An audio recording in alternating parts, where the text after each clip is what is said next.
Ahead of his trip to Hanoi, President Biden attended the G20 summit in India over the weekend. There, leaders adopted a joint declaration which avoided direct criticism of Russia over its conflict with Ukraine. But it also called on states not to use force to seize territories. Ravinder Bawa reports. India formally handed over the G20 presidency to Brazil after the last session of the annual G20 summit held in Delhi over the weekend. During the closing ceremony, Indonesia and Brazil handed over saplings to the Indian Prime Minister, representing the G20 presidencies of last year and the next year. I declare the G20 summit closed. May the roadmap of one Earth, one family, and one future be joyful, with the good wishes of 1.4 billion Indians. I thank all of you. After accepting the responsibility for next year, the Brazilian president announced the priorities under his country's presidency of the grouping. A inclusão social e o combate à fome. The first one is social inclusion and fight against hunger, energy transition, and sustainable development in these three aspects. The vector social, the economic and environmental vector, and thirdly, the reform of global governance institutions.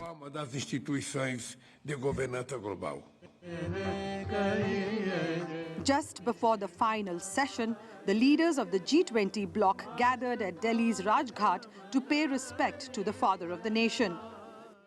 On Sunday, India announced another virtual meeting of the leaders in November. India holds the presidency till 30th November this year.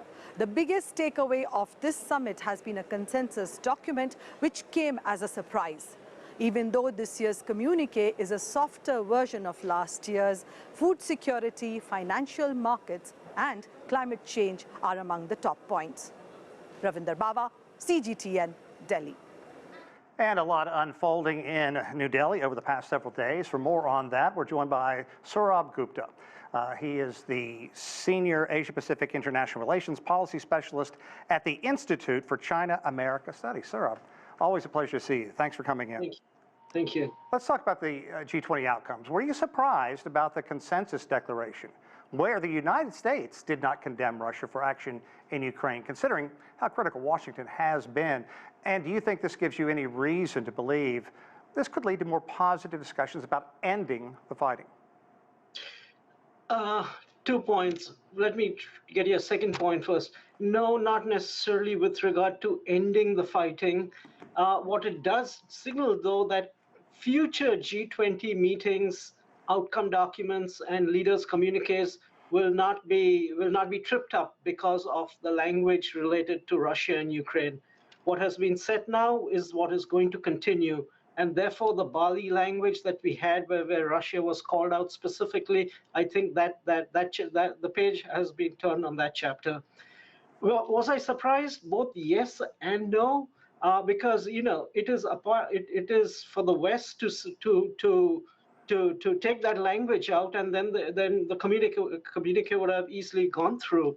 And why did I think that this could have happened? Because when the Quad leaders met, and the Quad is a pro-West, it's a Western bunch of countries. The 4 countries. India is not a Western country, but the other countries. To ensure the success of a declaration at the Quad, the Western countries compromised their position and had no mention of Russia in that. And so I was not surprised that the United States would also to enable India to have a success and therefore earn more brownie points with India, would go along to ensure that we could have had some consensus language, and therefore they dropped their objections. And I think that's what has happened at the end of the day. But let me veer off G20 for just a second, because your thoughts on Joe Biden's Vietnam stop.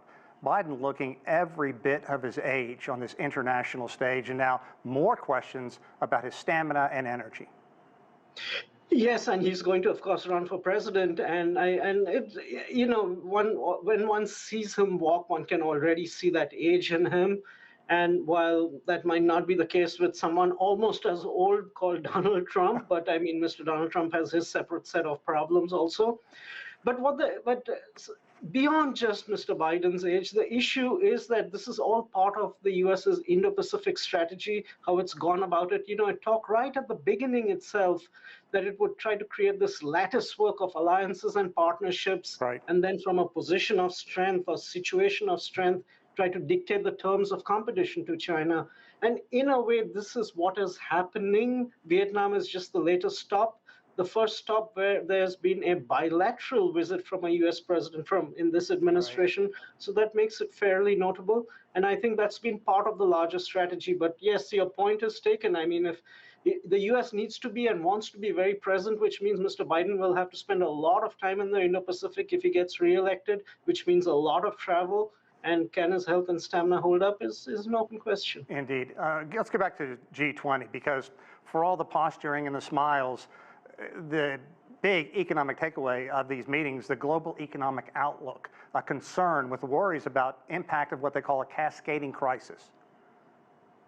Yeah, exactly. I mean, oil prices going up, there's food insecurity happening. We have very high interest rates, and those in the Western countries, and those are having cascading effects elsewhere in terms of what the space that others have, policy space, monetary policy space. And it's a difficult time, but I did not see anything resembling some sort of cooperative agenda at the global macroeconomic level out here. I saw quite a lot of fairly impressive language in how the multilateral development banks were going to be resourced. The roadmap in this regard was endorsed, and hopefully we will have movement that way. I also noted that they made a commitment for quota increases at the IMF in the next quota review, which will enable emerging markets to have a bigger voice. But we've seen the US play laggard on that, and I'm waiting to see, when the US is so active on resourcing multilateral banks, whether it will also ensure a quota increase for the IMF and greater voice for emerging markets. We'll have to watch and see. High-level Chinese government leaders were there, but what about the absence of President Xi Jinping? What, if any, effect did that have? It may have had a symbolic effect, and on the hosts, they might have not taken it too kindly that the Chinese president dimmed down the celebratory mood of India's moment in the sun. But from a material perspective, I don't think it really had much of an effect. I think Mr. Li Qiang came out with a warm and conciliatory approach in both in Indonesia and in India. And frankly, at the end of the day, I think Russia has been a beneficiary, and China is probably quietly smiling that the Americans have walked back on the Ukraine situation, some of that language, and that it'll become easier to have these sort of joint documents at future G20 summits, which I think China prizes as a very important multilateral framework. Let me try to get a couple of questions in real quickly. What about the state of relations between China and India? You did allude to that just a second ago. Oh,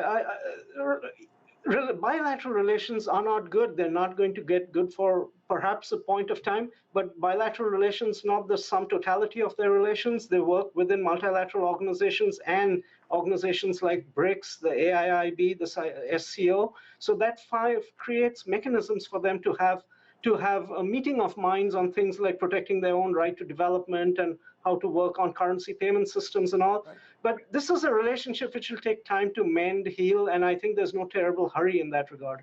Okay. Sourabh Gupta, thank you again. Always a pleasure. We hope to have you back again soon. Sure. Thank you.